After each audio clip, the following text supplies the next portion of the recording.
Welcome to SAP TechEd Live in Barcelona. My name is Max, I'm a developer advocate at SAP. I'm here with Anirban, who is a Chief Strategist at SAP. And in this interview, we are going to talk about the Hyperscaler strategy on the SAP Business Technology Platform. So Anirban, can you please introduce yourself in a nutshell to let people know what you're doing? Sure. Hello, Max. I'm a Chief Strategist in the Office of the CTO, which is part of the Technology and Innovations Board area. And in my role, I drive and align hyperscaler strategy and requirements amongst the different T&I product units. Okay. Can you tell us a little bit about the multi-cloud strategy of SAP? So I heard a lot of times about the 4+1 approach. Sure. So 4+1 stands for our multi-cloud strategy in short. The 4 stands for the 4 hyperscalers, AWS, Azure, Google Cloud Platform, and Alibaba Cloud. And the 1 stands for our own infrastructure stack, which is the SAP Converged Cloud. Now, why did we have a multi-cloud strategy? So 3 years back, we had the following situation. So the number of cloud applications in our portfolio was growing, either organically or via acquisitions. Yep.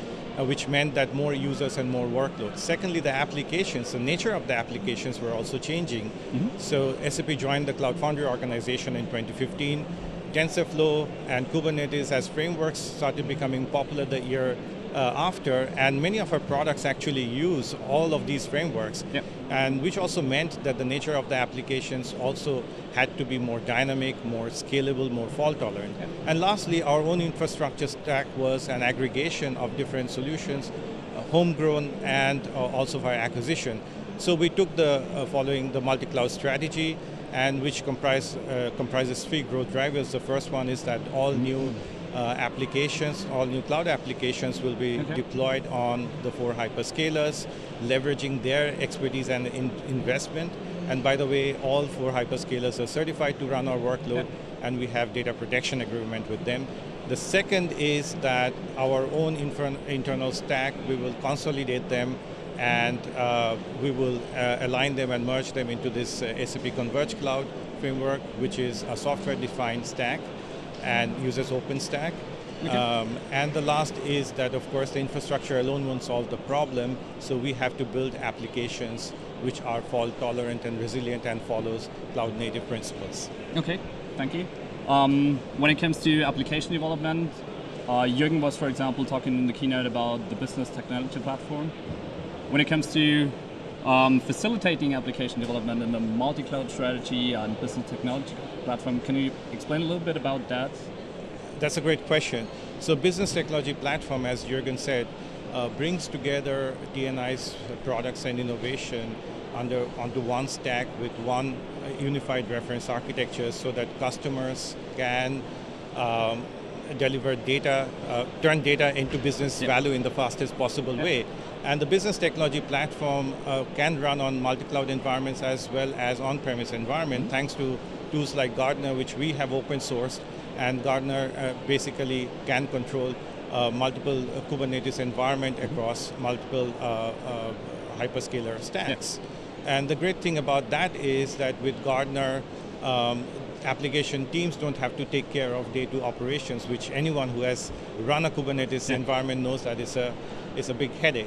Exactly. Right? So beyond the infrastructure level, of course, a new partnership with Hyperscaler, we are also facilitating and accelerating application development process. Okay. So application developers can now mix and match services from the hyperscalers in order to build applications rapidly. Of course, with SAP HANA Cloud Services, data intelligence, cloud platform integration, or data services, you name it. Of course, SAP puts the business context, which is fundamental in delivering and building business applications. But if application developers need to use a technical service from an underlying cloud infrastructure, they can use tools like the Service Broker, which is SAP's implementation of the Open Service Broker API, which you very well know about.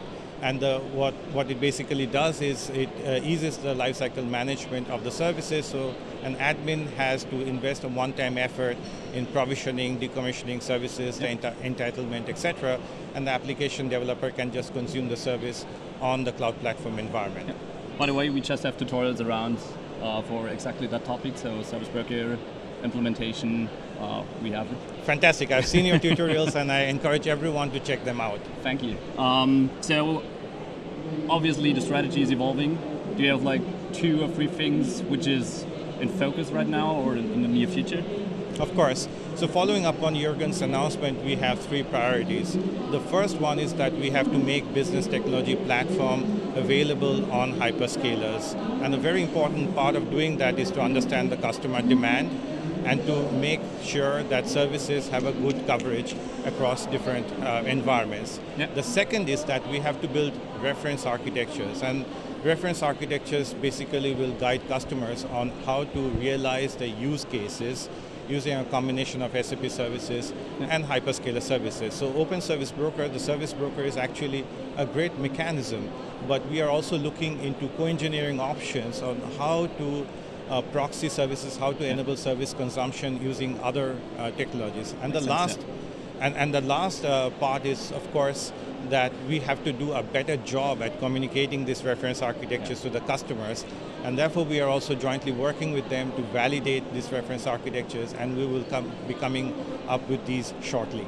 Okay, Anirban, thanks for being with me, and thanks for watching. Thank you very much, Max. Thank you.